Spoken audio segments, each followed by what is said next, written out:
Hey man, what lens is that? Oh, this is the Sony. Oh my god, Sony lens, it's track. If you want to be the best, if you want to be professional, if you want to be award-winning, you need to use Canon 2870 f2. Let me show. No, let me show you. This is the new Sony 28-70 f2 lens. What the heck?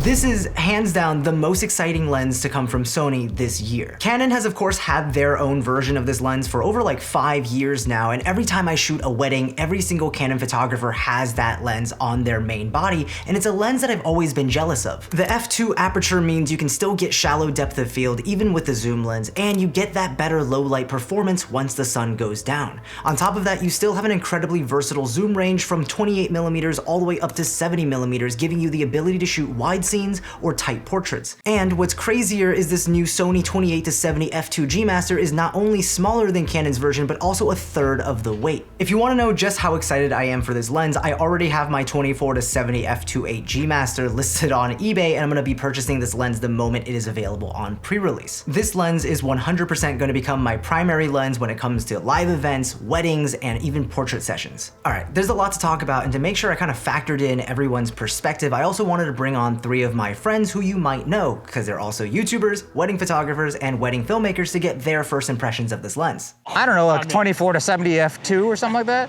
Something like that? Oh my god! Sure, all right, I have a special delivery for you, my sir. Okay. It's not as big as I thought it was gonna. Are you ladies done? This is But light there was no more words compared. after that. Okay, then we're good. Wow. Dude, this weighs nothing. Basically the same weight and size as the original 24-70 f2.8 G-Master. Dude, that's lighter than my Sigma. Oh my goodness. Get And the out. weight's all back here. Get out. And you expect me to go back to filming Wedding tomorrow without that? Just kidding. That's Not enough just random stuff that we can edit it all. Whoa. That's sexy, all that. bro. Wait, what? Smooth and tight. Yeah. Ooh, I like that. For You video, don't if look you at me wanted like to that punch anymore. in. What the frick? Yeah, you get. You don't look at me like that anymore. I like that feature. That's nice. Dude, what the heck? I was actually like not planning to buy. Like I knew something like this is coming. But I mean, if it's gonna be this light, dude, this is a must purchase. Yeah. Like any Sony. I wasn't planning on it. I was like, Yeah. oh, it's gonna be too expensive. But I mean, like, you have to have it at this Yeah. point. No, it's not just the price. It's like I was worried about the size, the weight, Yeah, like I was worried about the weight. everything. And I've been using the 28, to 45 Sigma. I'm completely fine with getting what I need at 28. Right.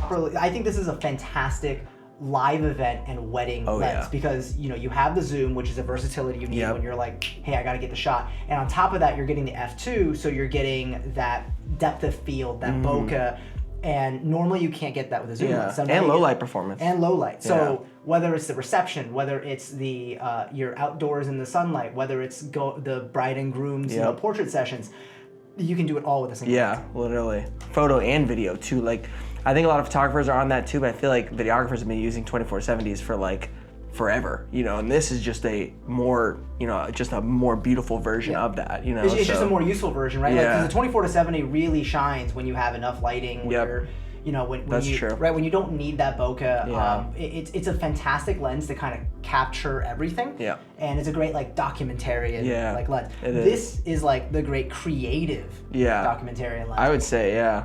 Now, we have a problem though. You like this lens, I like this lens. We shoot weddings together.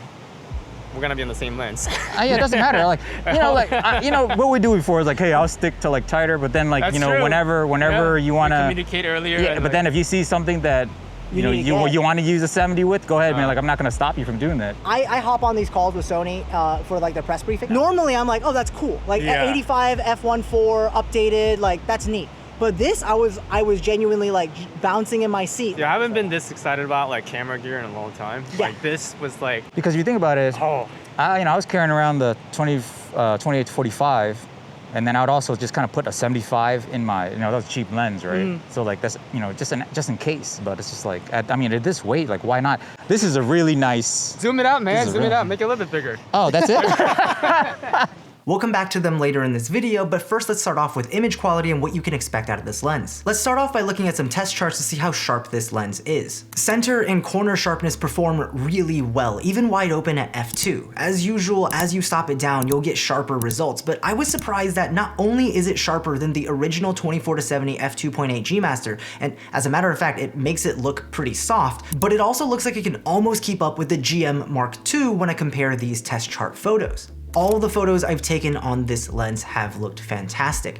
Based on some chatter amongst other reviewers and internal testing from Sony, I learned that this lens is indeed sharper than the Canon 28-70 f2 lens, which is an incredible data point and shows how far optical development continues to advance. I mean, just the fact that it can keep pace with the new incredibly sharp Sony 24-70 f2.8G Master Mark II and almost keep up with the latest dedicated Sony prime lenses is a huge vote of confidence for this lens and pushes it to the top of my list for best lens choice for Sony alpha shooters for both photos and videos. Obviously, one of the biggest things we're curious about is bokeh. Not only does the large f2 aperture allow for more light, but it also allows for more bokeh and the ability to create greater subject separation. Bokeh wide open at f2 looks incredible with creamy out of focus area rendition, and even when you stop down to smaller apertures, it remains looking smooth and dreamy. Lens flares is another quality that GM lenses have typically done pretty well at controlling, and the new 28-70 f2 continues that trend. While wide open at f2, we do get a good amount of flaring, it's pretty consistent in terms of its colors and manages to prevent the lens flares from washing out the rest of the image. There's also pretty minimal ghosting as well. Now, let's look at how this lens deals with artifacting, starting with chromatic aberration. The wider a lens's aperture, typically the more chromatic aberration you'll see, but this lens handles it quite well. Wide open at f2, we see that there is a very mild amount of blue and red chromatic aberration, and once we stop down to f2.8, it starts to disappear, and by f4, it's basically completely gone.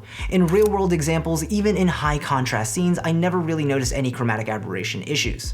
What about lens distortions? Similar to the Sony 24-70 f2.8G Master Mark II, there's noticeable barrel distortion on the wide end at 28mm, and when we zoom into 70mm, we see noticeable pincushion distortion. However, if you're shooting photos, your editing programs like Lightroom will have lens correction profiles built in to correct for these issues. And if you're shooting videos, you can always turn on Sony's in-camera lens distortion correction. Again, it seems like Sony is pushing a lot of these corrections into software as opposed to fixing it outright and making it perfect in the lens, like via hardware. I assume the reason that they're doing that is that this allows them to either make the lens smaller or lighter or cheaper, but that's just my assumption.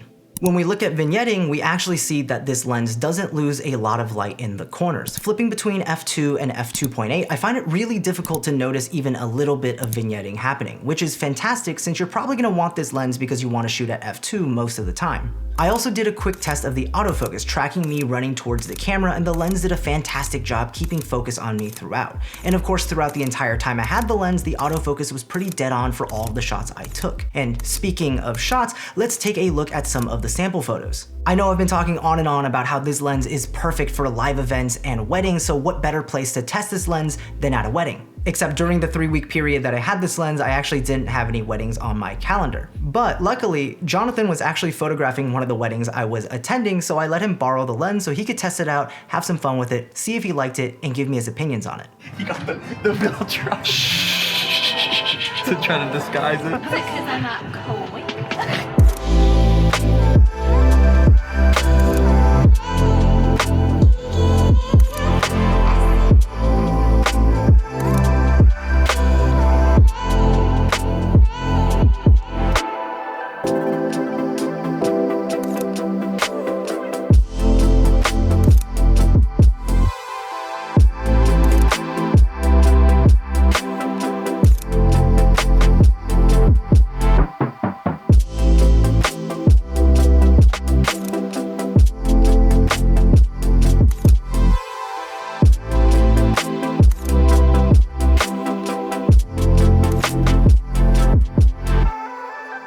One thing is I didn't find on the wedding day, I missed that 4mm. Right. 28 to me was plenty wide enough to capture like a full ceremony scene or like a nice vertical with like more space on the top. I never was like, dang, I really, wish I had 4 more millimeters, Right, exactly. What did you think of the image quality? Because you got to shoot with it during the wedding. What were you noticing you know, compared to shooting with your G Master Primes, compared to shooting with your G Master Zooms. Yeah. How did you like it? So that was the first thing I thought of actually, was that I've never really shot a lot of photos with zoom lenses, but I found that the color rendition with this lens was almost the exact same as my 51.2, and that's my most expensive lens outside of my 70-200. Right. And that's why I shoot with that one most often, is the bokeh, obviously, and then like the color rendition is fantastic, and the autofocus, and yeah, autofocus was perfect. Color rendition was the exact same, on par with my other G Master lenses. I would say there was no loss. Whereas if like I used a Tamron 28-75, like there might be a little slower autofocus, might be some more chromatic aberration. I didn't see any of that in this lens. There was no like crazy barrel distortion. Like I've only ever purchased one G Master lens on release week, and it was the 51.2. This will be the second one. This will be the second one, because this one is, and I bet you this is gonna be on back order. Yeah. Like, I don't think they're gonna keep up with the demand, because every wedding and event videographer is gonna want this, photographer's gonna want this.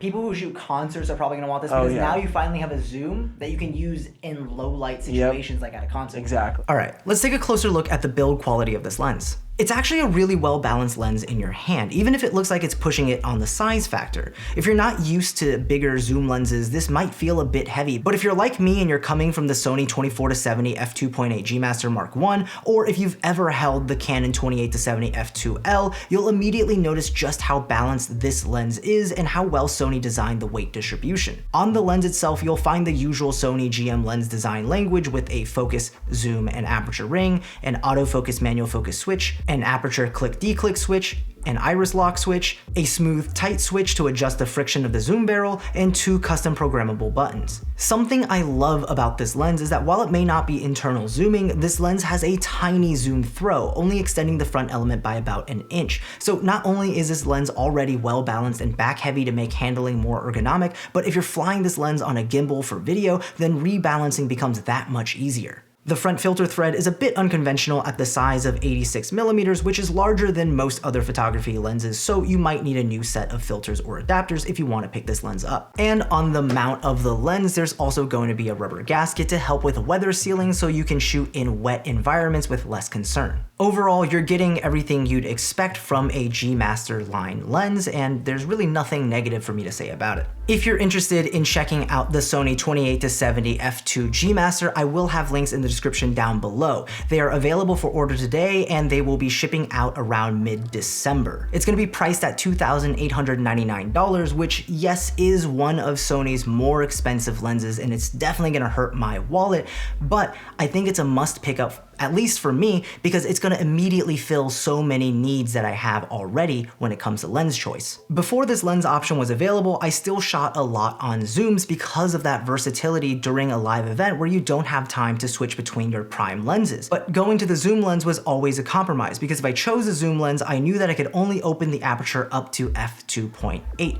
And the difference between f2.8 to f1.8 or even f1.4 like my G Master Primes is night and day. And I mean that both like it's a big difference because of the shallow depth of field, but it's also like night and day, like it does not let in as much light. But the f2 on this new lens, I mean, that's basically a 1.8 aperture. The difference is negligible. So now that means I have a 28-70mm lens with an f2 aperture that is, in my mind, basically an f1.8 aperture. And with that in mind, this lens now becomes like the default lens that goes on my camera for both photo and video work, whether it's live events and weddings, or it's narrative or commercial work, or it's social media and YouTube content. This lens can, no joke, do just about everything I need it to do. All right, that's it for this one. Let me know in the comments section down below on what you guys think of this lens, and if you enjoyed this video, consider getting subscribed for more coverage of the latest Sony products, and as always, I will see you in the next one. Peace.